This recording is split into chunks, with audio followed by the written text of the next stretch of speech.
Hello there, thanks for coming by PosterCentral.com's video blog today. I'm Pete Howard. And you know, when you think about it, between the end of rock and roll's first era in the late 50s and the Beatles' arrival in 1964, or in England in 63, probably the most successful and exciting trend to hit pop music was the twist. I guess some would say surf music, heck, maybe and I would say surf music, but you know, the twist ushered in a new dance style among teenagers, youth, that's still the standard today. And that, of course, is dancing without touching. In the 50s, you would, do the social dancing to all the rock and roll and everything. As one pundit I read put it, before the twist dance phenomenon, grown-ups simply did not dance to teenage music. So, that's a lot of gravitas there. And then on top of that, the Twist by Chubby is simply the most successful single in the history of Billboard magazine's Hot 100 chart. Wow, so there you go. So this concert poster here I'm showing you today is smack dab in the middle of the Twist craze, the spring of 1962. Kiel Auditorium in St. Louis, Missouri. It's a 20 by 28 inch approximate, one-off, totally unique cardboard concert poster.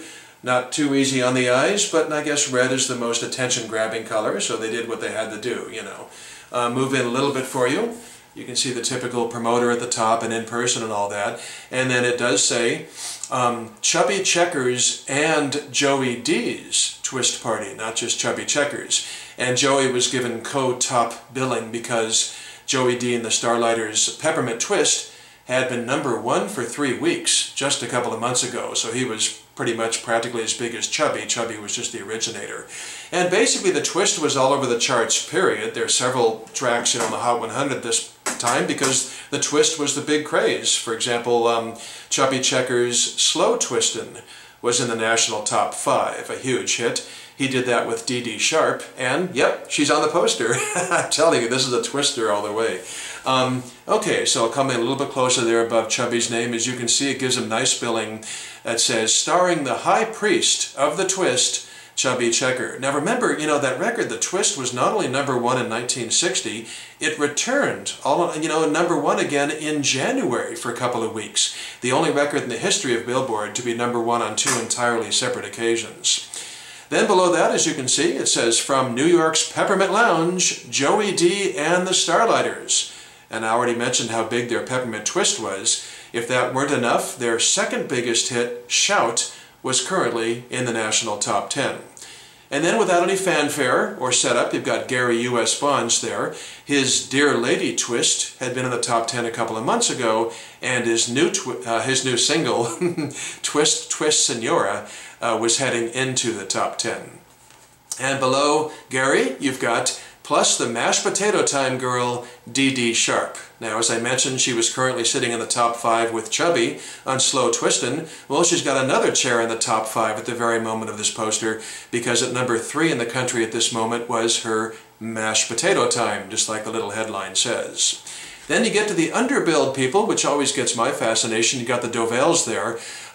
Their Bristol Stomp was a huge hit the previous fall. I just love that record, the Bristol Stomp. Then you've got the Carroll Brothers, and don't know who they are, and plus Celebrities Twisting. Okay, must have been local celebrities. I don't know if anybody nationally came in, but that's okay. Whoops, I moved it away too fast. In the box, you've got the Tuesday, April 17th at 8 p.m.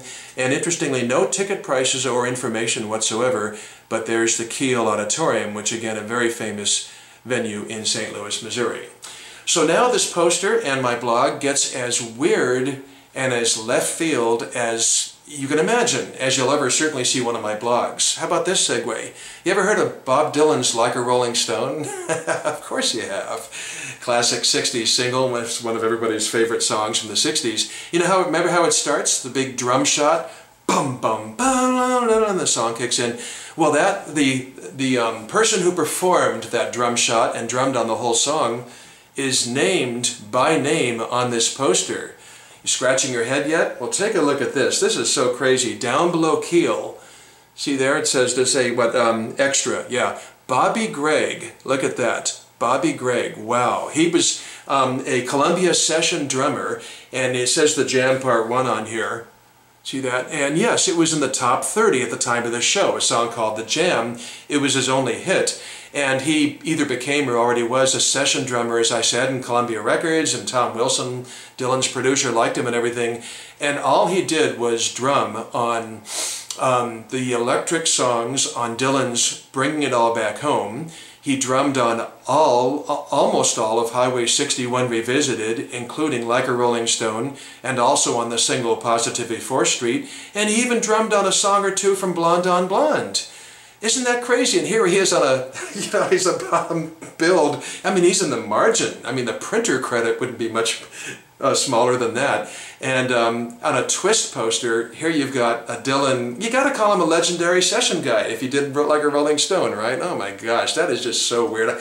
I doubt if any Dylan fans are watching this blog, it's all just Twist fans or pop people or whatever. But for this Dylan musician to wind up on here, I guess you'd call it a simple twist of fate. Okay. Oh boy, thanks a lot for coming by. Fun, fun, fun, fun. That's what we're after, and that's hopefully what I achieved today. So have a nice one. Thanks for checking it out. I'll see you next time. Bye-bye.